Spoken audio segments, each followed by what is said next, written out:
welcome to another Scots Whay podcast, the second of our podcasts using Zoom. And we're going to be speaking tonight to the writer Alan Parks. Hello, Alan. Hello. First question, I guess, is how are you getting on with this whole situation that we're in at the moment?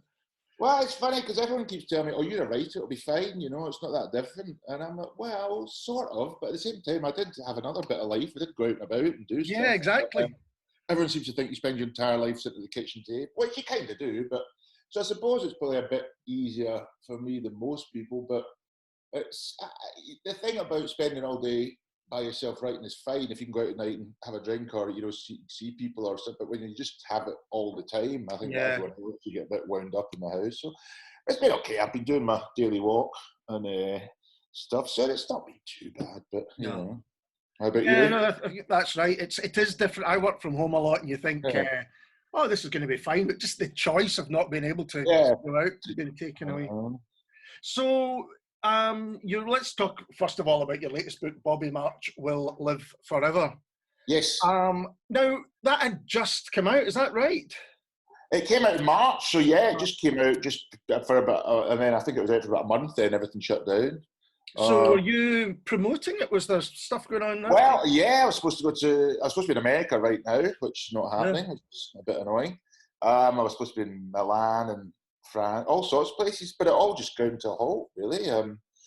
Which, you know, that's hardly the end of the world, but it's a bit frustrating. But I don't quite know what will happen, whether they'll do it again or whether they'll just keep going or whatever. But I think most of the stuff here had been done, right?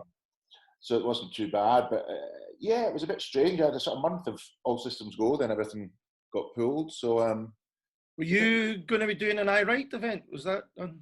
No, I wasn't doing that, actually. I wasn't. That was the only one I wasn't doing. But there was just a lot of things that they'd put in and a lot of things abroad as well, and they just all went. Yeah. So there's nothing you can do, really. Some I miss more than others, I'll be honest.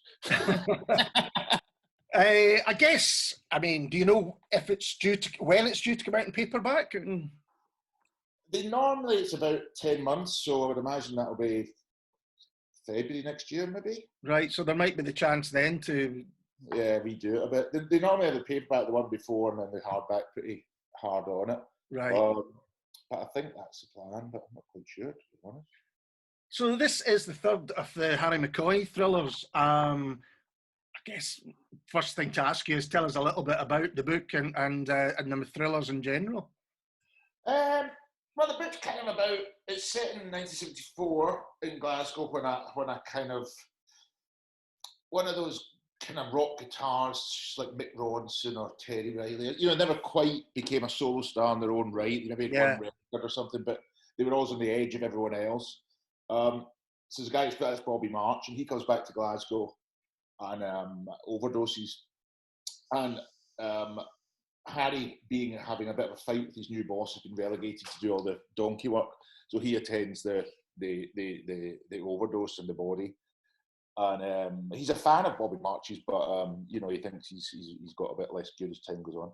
Anyway, so in doing that, he starts to investigate what happened the night he overdosed, because he's been kind of sidetracked from the big investigation, which is the disappearance of a young girl who's about 12, I think, if I remember correctly, called Alice Kelly, who's disappeared in the air somewhere on Maryhill Road, and that's the big investigation everyone's doing, but he's sidelined into looking after what happened to some rock star. And so you mentioned a couple of potential examples, but Bobby March, was he based on anyone in particular? Not entirely. I mean, there's some of those people, like, and I shouldn't say this because it sounds really sort of derogatory to their career, but you know, like Jeff Beck and all these people. It sort of came about that when Brian Jones left or was pushed, you know, out of the Rolling Stones, they auditioned quite a few people, and they auditioned. Oh God, what's his name? My brain's going to mush. American guitarist J.G. Cale. Right. Okay. Was it J.G. Cale? Yeah, J.G. Cale. And they auditioned to quite a few different people, and I quite like that idea that this guy had been auditioned to be the Rolling Stones, made the biggest mistake of his life, and said, "No, I don't want to join. I'm going to be my own rock star." Because bizarrely, that happens quite a lot with, you know, a lot of people musicians have an enormous and innate faith in their own ability that's not always entirely shared by everyone else. So he then becomes slightly notorious for having turned this down, but the kind of MacGuffin in the story is there's a recording of his audition with the Rolling Stones, because he auditioned people at Olympic Studios in Barnes, and he did record most of them on reel-to-reels, I think. And the idea is that after that session, Keith Richards says, "That was the best version of the Stones I've ever heard, you know, will you join us?" And he says no. And this unheard tape is sort of what the story revolves around. So this, as you say, this is just one investigation that Harry McCoy is involved in. Yeah. It does seem to me throughout all the books you've done, he gets a lot thrown at him. Yeah, I'm always terrified of things not happening. I'm always like, I'll put something else in, and then he gets mugged, and then, you know, someone gets kidnapped. You know, I just have this fear of it being boring, so he probably gets a bit too much chucked at him. So between dealing with the rock star, he's sort of helping his sidekick Watty to on the margins to investigate what's happened to this girl. And there's also some bank robberies chucked in the equation. Yeah. And also his friend Stevie Cooper has become very rich and is finding things a bit difficult to deal with that. So I mean, it's kind of like all these stories, you know, make their situation terrible, then make it worse. You know, so you kind of pile on as much as they can take, really. And that's what I always try to do, probably a bit too much sometimes. But I think I'd rather that than be scrabbling out going, oh, God, you know, what's going to happen next? So, as I mentioned, this is the third book, and there seems to be a few strands which go through it. They're certainly recurring characters. Yeah, I was thinking, someone asked me this the other day, and they were going, "Oh, you're writing these Harry McCoy things," and I thought, do you know what? I'm not really. I'm writing a kind of family saga. It's a bit like, you know, the Winds of War in Glasgow. It's there's about 5 or 6, I think, that have to keep finding things for them to do, because I quite like this idea that they all move forward together and do different things. And you know, I kind of should have been clever in the beginning and not put so many people in the first book that then had to return, but you know, you have to find bits for them and things to do. But I kind of like that. It's like this big dysfunctional family that are sort of tied to each other and sort of appear in all the books. And so I think it's not so much a book about one man, it's a book about one man and all the people he knows, really. Yeah, he's got a few kind of waifs and strays that he certainly... Yeah, he's got a few of them. And then there's a few that are in there just because I like them. There's a woman called Isa who runs a shebeen who, to be honest, no real plot reason, but because I quite like writing her because she thinks he's an absolute arse, I quite like putting her in to insult him. And, you know, he's got sorry. No, on you go. Oh, I was just going to say, he's got Stevie Cooper, who he's noticed he's a wee boy who's taken the opposite path and is now a big gangland guy in Glasgow. There's his boss Murray, who's, you know, got a sort of deeper meaning to him, as you find out in one of the books. And, you know, there's Watty's sidekick. There's a few different people that come along for the ride. His ex-partner Angela reappears in book 3. So, yeah, there's a few of them to drag along with him, really. But I quite like that because they all have slightly different paths. And, you know, Angela kind of came back into this one because she was a huge fan of the Rolling Stones. And I thought, well, what would we be doing now? You know, she'd be working for Cooper supplying drugs to venues and visiting bands and stuff, you know, so you can kind of make them fit in a little bit. And in the next one, I shouldn't be saying this, actually, I'm in the middle of doing it now, but the next one starts off in Greenock where Watty lives. Right. So, you know, you kind of get the different people have some sort of reason to be in there, hopefully. But I think that's one of the good things about them is that you've got these characters that as a reader, you want to know what happens next to them. And maybe that's because you really like them and it comes across to the readers. Yeah, I do like them. Yeah. I like to see what happens to them. And I like the fact they all bicker with each other and think they're all, you know, it's kind of like a proper family, you know, they squabble and they fall out with each other and they congratulate each other. And it's kind of more fun than writing just one, you know, God's lonely man who never speaks to anyone and goes home at night and drinks himself to oblivion. You know, I think what I wanted to do is write a kind of broader portrait of what Glasgow was like. And if you have people you can follow, you can open up different areas and not just stuck with Harry McCoy interviewing yet another person, you know, who's committed a crime. So I think it helps open it up a bit, really. And the relationships are all believable. I mean, you can, because he seems to have a foot in with the good guys and the bad guys, if you like. He's comfortable in both worlds.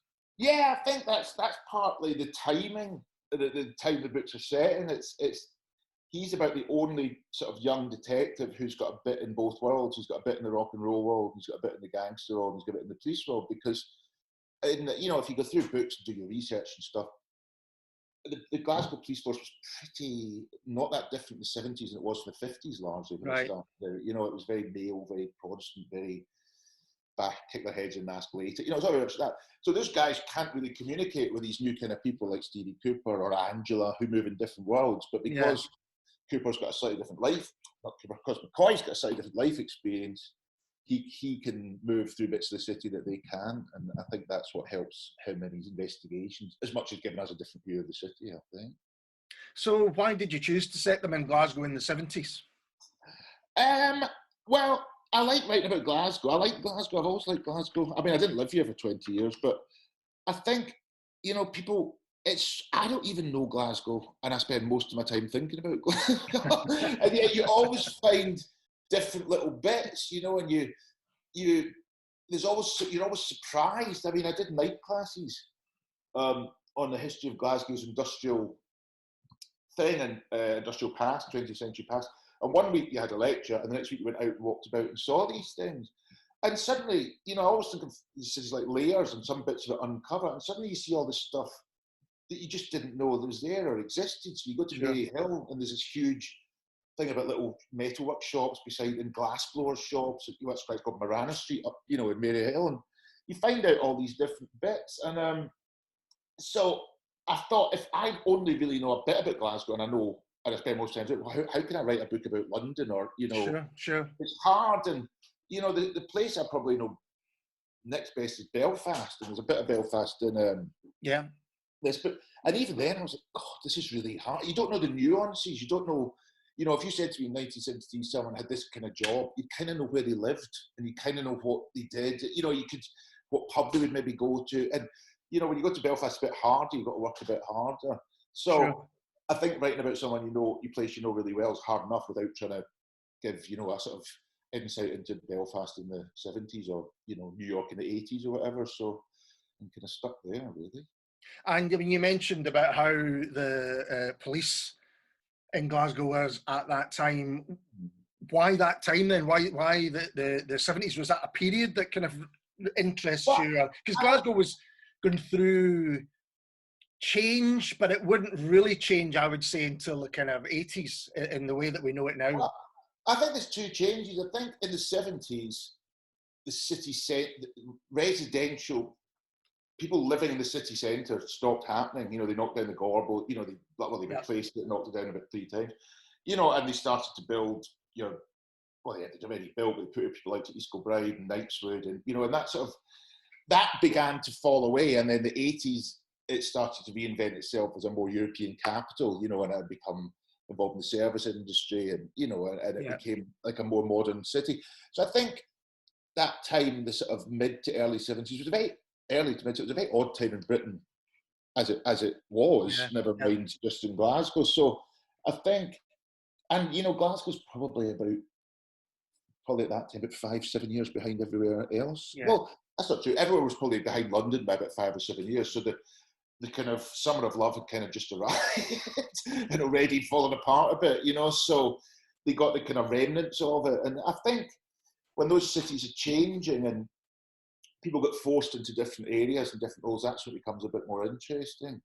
And the last of the people who lived and worked, within 300 square yards in the city centre had kind of gone. The Parkhead Ford went.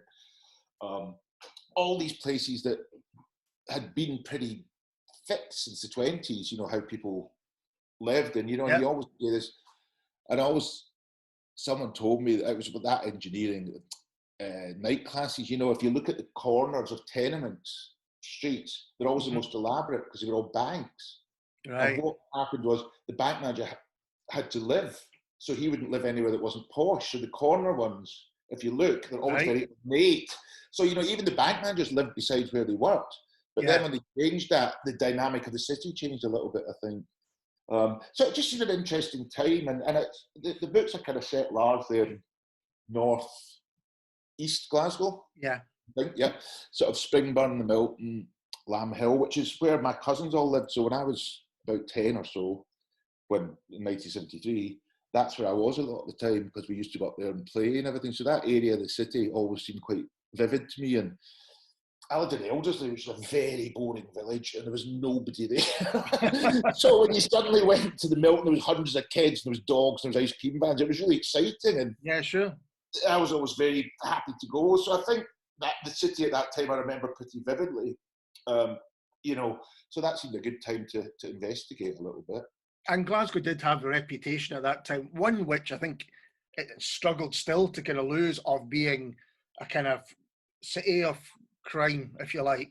You know, the no mean city, that all kind of, that was something. I think Glasgow quite likes that. You know, it's like, yeah. I think they quite, as a sort of, they get really annoyed if English newspapers imply that Glasgow's a sort of violent city. But if you ask a Glaswegian, you know, oh, it's fucking mental, man. You know, as long as they're able to say it, they're quite happy about it. So, yeah, they've always had a slightly ambivalent view of it being but I mean, it was. And, you know, and I think what happened slightly later than these books, but we'll maybe come to that if we get there, is when the criminal people stopped making money out of money lending and protection and prostitution and illegal drink sales, and moved towards drugs. There was less person-to-person encounter. You know, everything got put back, and you have some guy living in, you know, Bishopbriggs who's got £80,000 in his bank account every week, but never sees anyone. But he's just got this web of people. But I think at that time, you forget how little these sums were. You know, these moneylenders would go around on a Friday to collect, you know, 4 shillings, you know, and beat someone up for the sake of that. And, you know, they would rob a sweet shop and get, you know, £12 or something. But it's, you know, it wasn't, you know, the great swindle of all time. It was pretty small stuff. And, and the weapons of choice were kind of fists and knives. So it was very contacty rather than kind of threats and guns and, you know, cars and stuff. So I quite like that aspect of it, that they had to actually encounter each other. You mentioned the influx of drugs, and heroin's got a big role in this book. Yes. I think you kind of hint at it in previous books that it's on its own. And that's the kind of thread that does. There's lots of kind of, sometimes just maybe in a conversation, but there are threads that Glasgow is changing throughout all the books. Yeah. Well, I think it's quite interesting, you know, and people hate me talking about this, but, you know, drugs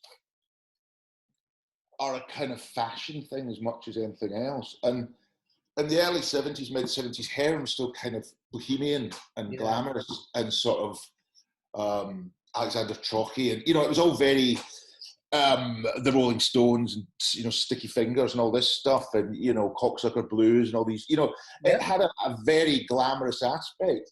And I think it wasn't an industrial amount for being used, but it was still a kind of cool thing to have in Glasgow, you know. And I went to see a guy called Francis McKee. I don't know if you know him. He runs the archive at the CCA. Yeah, I know you mean. He's fantastic. He's a great guy, and he talked me through the whole thing, because, you know, and he said that when it became the Third Eye Centre, it used to be the City Arts Centre in Glasgow Square, then it moved to where it is now. Yeah. And they got a guy from London to come up to run it, and he said to him, "Yeah, I'll come up, but you're going to have to pay for my heroin habit as well." And they were like, "Yeah, fine. You know, we'll put that on the bottom of the bill." You know, it's like, at that time it was kind of cool, you know. Yeah. But what happens to Angela and to, you know, I shouldn't give too much away, but what happens they get caught up in that idea. Yeah. And you know, it sort of shakes them up and pushes them out the other side. And obviously what happens to all these things, they become cheaper and easier to get hold of, and they become more people to take it. And, you know, it kind of switched to being, you know, Keith Rutcher's rock and roll drug of choice to being the kind of scheme drug of choice within about 10 years. You know, it's people's attitudes and sort of fashions and drugs is quite interesting. It's, you know, the other that Graham Armstrong about the young team. Yeah. It's really good about how people dealt with ecstasy and how people dealt with smoking, you know, like green, I suppose. You know, like it's different natural. And heroin wasn't there, and speed wasn't there. You know, so the drugs come and go. They sort of have their time and place. So at this time in Glasgow, heroin's still quite a groovy thing, but pretty soon it becomes less so. Yeah, because you kind of expect perhaps that the fading rock star might, you know, that might be his ultimate end.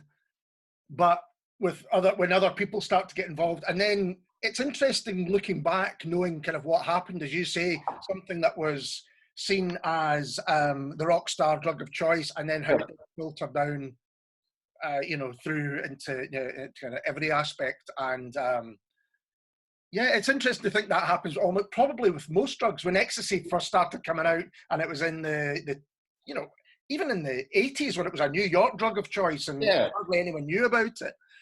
And then it was everywhere. Yeah, it's always harsh economics. I mean, ecstasy, I believe, used to cost 20 quid when it started, and then it went down to 2 quid.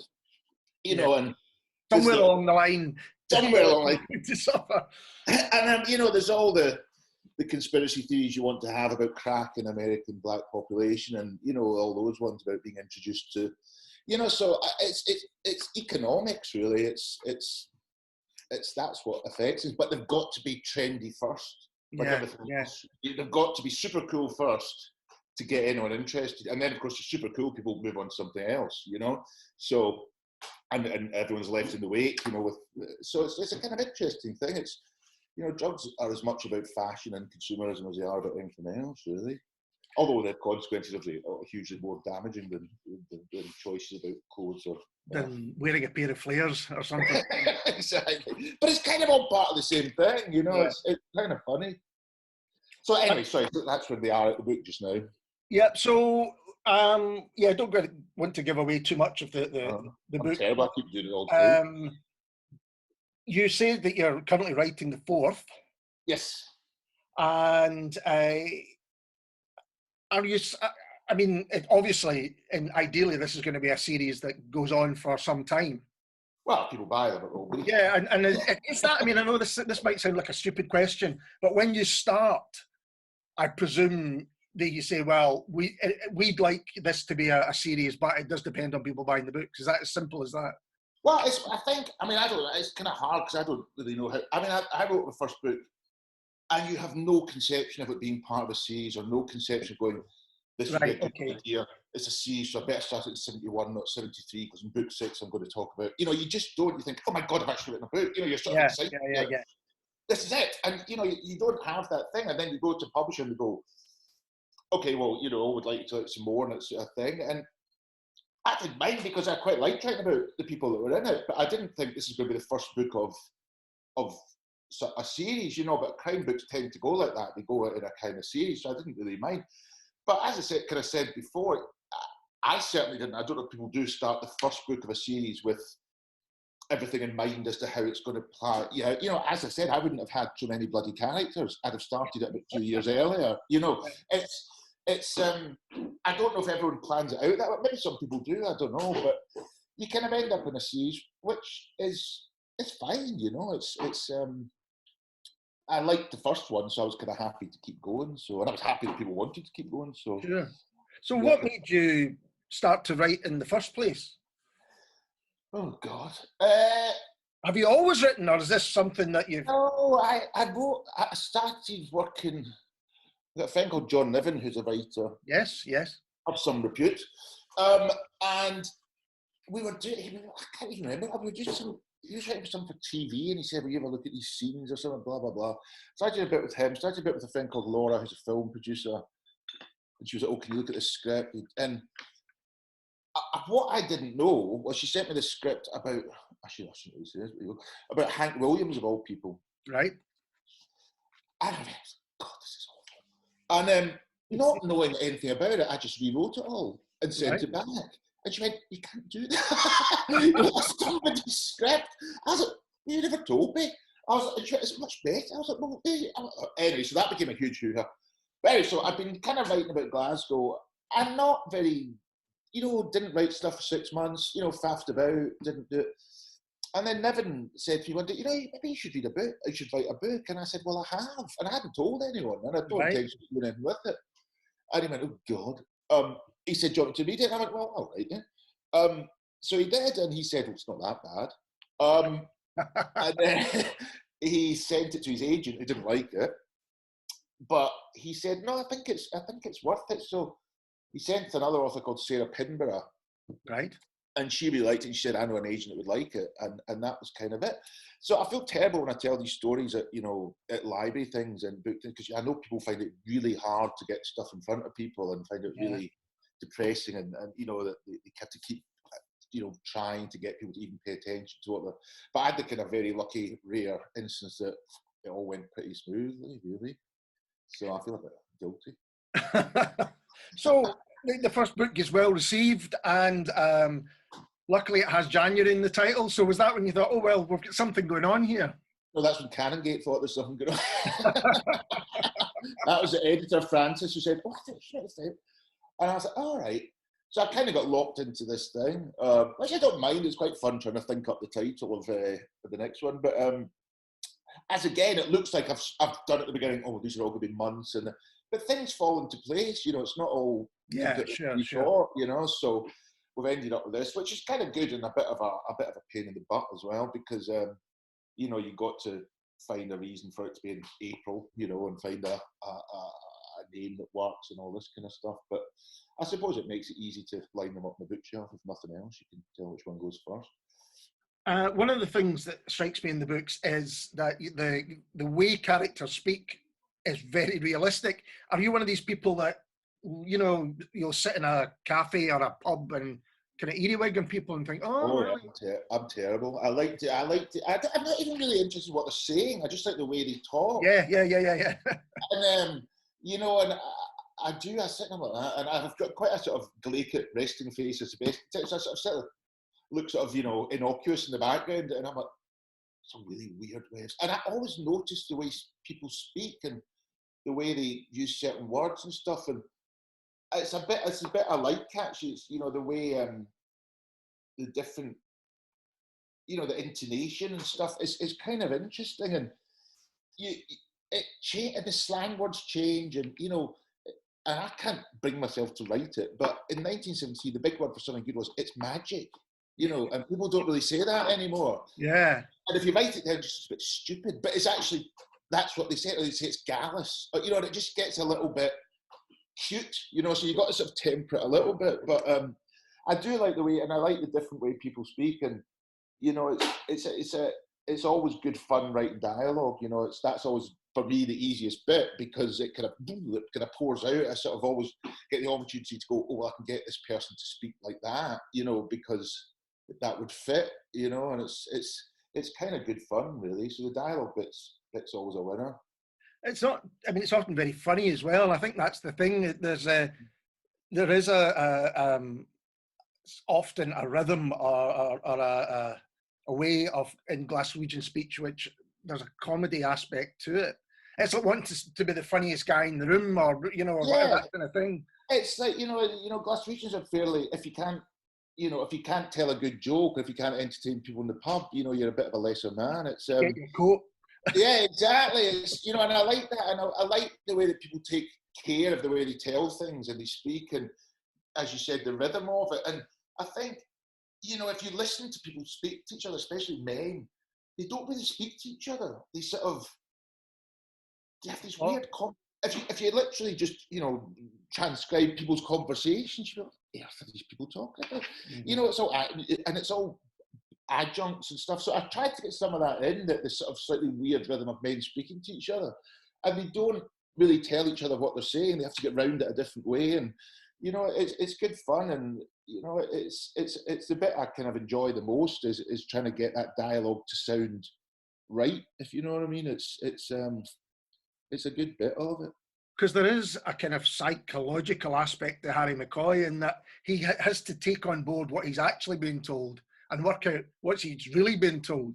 Yeah. Because even a relationship that's as close as the one with Stevie Cooper, yeah, he's not going to tell him straight, oh, this is how I'm feeling, or actually this is happening. Yeah. He's got to kind of work it out for himself. Well, I think especially, males, probably still now, but especially in the 70s, they didn't, or they don't talk very much about emotional things. It's not really part of the course, especially those guys. And, they both got big things in their life that happened to them when they were kids, and they have no space to talk about that. They don't understand how you could talk about it.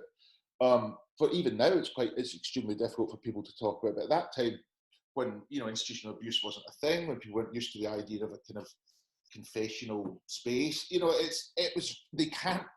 both got this big thing that they can't talk about directly, but always slightly informs what they're saying to each other. So that was quite interesting to do it that way. Well, that's kind of one of the reasons they're so close, isn't it?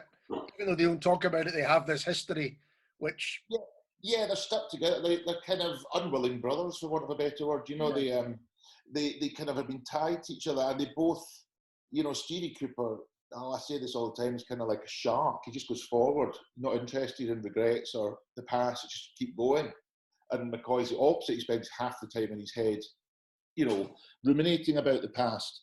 And so they're not very similar characters, but because of their background, they're sort of bonded to each other. And they can't get away from each other even if they wanted to. They're both the most important person in each other's lives, irrespective of their romantic life or whatever, because they're the people that the only other person that's been through it with them. And they, so so they kind of revert to what they were when they were wee boys, when they talk to each other. Stevie gets rambunctious and pushes him about and shouts at and McCoy tries to sort of placate him and make sure he doesn't get too angry. And they've got this kind of loop that they can't really get out of, even though they're grown-up men. So it's quite interesting, just dialogue-wise, how to make that work. Because in this book, there's you could say that Harry takes control of a situation that in other circumstances he might not have taken control of. Yeah, he has to, really. He realises that no one else is going to do it, and he realises what kind of debt he owes to Cooper. So much against his wishes, he starts to try and impose his will on Cooper's, which doesn't go entirely well, but there you go. So, the first time I read one of your books, I remember thinking, oh, this is really fairly violent. And then I realised it's not. It's a little bit like going back to sharks. It's a little bit like in Jaws. You don't see the shark attack. You see what's just happened after it, which is really shocking. And that seems to be what happens with your books. Yeah, I don't. I think it's unrealistic to it, but the violent characters. But I don't really like pages of it. Then he squished his eye out, with a spoon. It's like it just makes me a bit queasy, and I don't really like describing it. So you kind of do get little flashes of it. And mostly you get the aftermath, and hopefully it's in there to serve some purpose other than just going, ooh, yuck. Hopefully it's got some reason to be in there. But people like Stevie Cooper get to be people like Stevie Cooper because they'll do things like that. That they will do very bad things to people. So you have to kind of put it in, but it's whether you put it in as a kind of sort of scary joyride or whether you try and just deal with the implications of it is kind of two different things, really. So, and have you ever written or come up with a plot strand that you've gone, no, that's too extreme? I've just done it now. So that's slightly worrying. Sometimes, I didn't, editors are funny, they sort of ask you different things, and I don't know if I'm particularly, I never thought the books were that violent at all. I was kind of amazed. People were like, oh, they're quite that. And I think I don't know. The first one is probably the most kind of violent one in a weird kind of way. Yeah.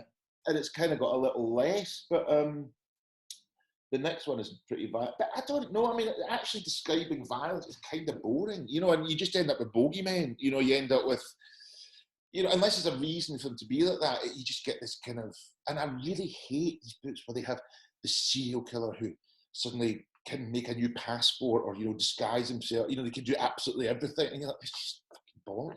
So, I kind of thinking, and if you speak to people, policemen or people who deal with it, most violence, both people are drunk.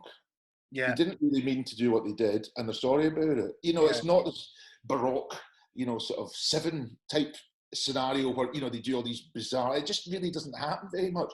So I think the kind of messy, slightly ugly, slightly stupid violence that most of these, I quite like to talk about that rather than a sort of mastermind who's torturing, 50 people. It's just not really my thing, really.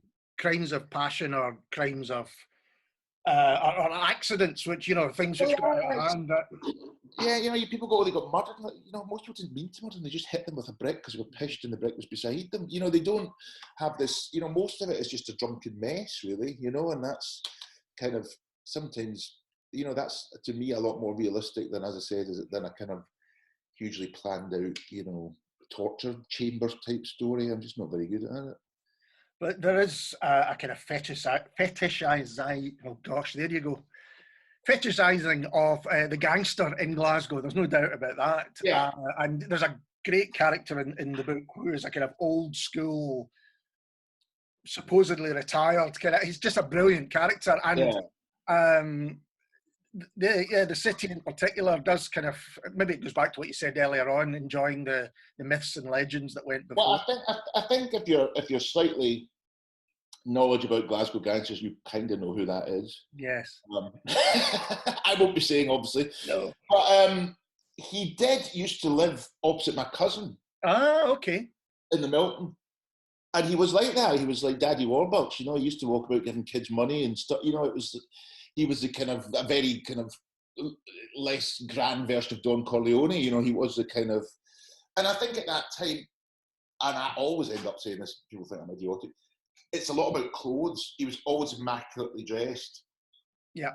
Shiny shoes, and that was a kind of big thing, And so I think, that fetish of gangsters is, and he was he wasn't really, well, all gangsters are violent, let's be honest, they're not all nice guys, but, he wasn't perhaps he was best known for safecracking rather than, some hugely violent things. So I think people felt slightly more happy with them. So I think that kind of person gets more traction than perhaps the more, just notoriously violent. But it's kind of like, it's just, anything that isn't the run-of-the-mill working in a warehouse or working in a factory has a bit more glamour, Yeah, sure. Outside the profession. And as, that book Freakonomics says, people that work in McDonald's make more than drug dealers, but nobody wants to work at McDonald's. Everyone wants to be a drug dealer, so it's just, I think it's kind of exciting, for people in a way. And yeah, it's a kind of big character. I mean, they often are big characters, they're kind of exuberant personalities, so people are drawn to them, and are kind of interested in them. And it happened. I mean, I've just been reading this thing about, the narco culture in Mexico, and there's special singers who compose songs about different gangsters and sing them, and it's a big thing. So I think that's always in society. It's always been pretty prevalent that they have a kind of celebrity. And the mafia side of things perhaps being the ultimate example of that, yeah. Exactly, yeah, but it's always there's always a kind of a bit of glamour with these people, I think. So going back to Bobby March, he obviously was a musician, and you worked for years in the music industry. I did. Is that something that you would ever use in books, kind of like separate from Harry McCoy? Would you ever say? No. Well, funny you should say that. I did. One of the things that got cancelled was a thing in Milan, which is a literary festival run by a rum company for some slightly bizarre reason. Okay. And, that must have been a bugger to miss. Well, actually, I didn't really, because I'm a terrible flyer, and Milan, every time I've gone to Milan, it's been misty, and you have to go round and round for an hour, so I wasn't that good and good. But anyway, so it all got cancelled, as you can imagine. And then he said, well, will you write us something, 1,500 words, just for they must have a magazine or a website or something. And I sort of said in a moment of stupidity, yeah, I'll write something about late period U2. So I've spent all day doing that, which is kind of weird because it's kind of interesting, but you kind of have to, it's a lot more research than you thought. I'm used to just blithely blabbering on and not checking anything, but, you kind of have to check. But I never really, everyone kept going, why have you not got music in your books? Why have you not got music? I was never that interested in the music industry, to be honest. It just wasn't my... I liked the bands, but, this kind of glorification of, oh, he was a fantastic A&R man, and, he was a music vision. Give us a break. So I was never that interested in the kind of the people who worked in the company. That's a terrible thing to say. But, you know, I was never that interested in the kind of mythologizing of, oh, this record company was, you know, Warner's in the 70s was the greatest thing ever, or Asylum, or, you know, you know, which is kind of weird because I did a lot of stuff with Factory, which is exactly that kind of label. But, you know, it's, so anyway, so when you start, I just didn't really want to put it in. It just wasn't really my thing. But it did seep in a bit. And then I found out how much it cost to put song lyrics in a book, and then it seeped in. So the original ones of the original promos of February Sun have got a Rolling Stone quote at the beginning, a Rolling Stones quote at the beginning. And that was taken out, was it? And that was taken out, and now we've got Alvin Stardust, which is probably better, actually, but you realise what things cost. But yeah, music's a kind of funny thing, and it's funny because I've just been talking, because I worked at London Records with John Niven for years, and we've kind of been talking about maybe doing something together about stuff like that. So you never know, you know, never say no, but it's a kind of weird one. But were you always interested in crime fiction? Was that kind of your I was for a bit. It kind of comes and goes. The first, you know, there was the Laidlaw ones I've ever reading because my dad had them, which I really liked. Yeah. Then there was Philip Kerr's first ones, the first three books, which were in a Picador kind of compilation of the first three Bernie Gunther books, which I thought were really great. Then I read a lot of the Peter Corris Australian ones. So it kind of came and went weird things. And the Denise Mina ones, the first Garnet Hill. Garnet Hill, yeah. I thought was amazing. And those, you know, I think that was the three of those. So I got really interested in specific ones. But, you know, I meet a lot of people who just read crime fiction. That's all they do. Yeah. And I think it drives you bonkers, to be honest. It's just not, you know, I like a crime book as much as the next time. I'm not going to sit and just read them all day. But the ones I do like, I really, really like. But I don't have this all-consuming need to just read crime fiction, you know. I think there's a lot more other interesting stuff to read as well. And what about writing? Would you write something that wasn't crime fiction in terms of novels or? Well, I know I shouldn't say this because hopefully I can get one. But I was trying to write one of these books where there was no crime in it, and they just and things just, you know, went along. And I don't know if we'll get to that, but I kind of like the idea of a crime book without any crime, because you're kind of left with Harry McCoy is a good month or things. Harry McCoy, yeah, exactly. Has a nice time and goes to the shops. But I don't know. It's weird. I think crime books are good because they're quite formulaic. Sounds a bit disparaging, but they're quite structured. Yeah. You have to have these certain things, and I think if you have that kind of underpinning, you can then do interesting stuff. And I think that underpinning helps. If you don't have that underpinning, you're kind of lost. What am I going to write about? I just, you know, to even start would be quite difficult. So I think if you've got that underpinning, you can kind of push off and go somewhere else, but you still have to keep it working as a crime book, which kind of makes it more economical and less just me blabbering on about, you know, Oban in the 1920s or something. You know, it's like, I think it's good to have, for me, to have that thing that you have to keep coming back to and make the book work as a crime thriller. Yeah. And then hopefully put some stuff on the top of it that's about, you know, some different stuff. So I think for me, it's probably a good genre to do it, I think. But you never know, I don't know. Well, Alan, thanks very much for talking to us. That's been a pleasure. And we'll be back soon, hopefully, talking to someone completely different. Cheers.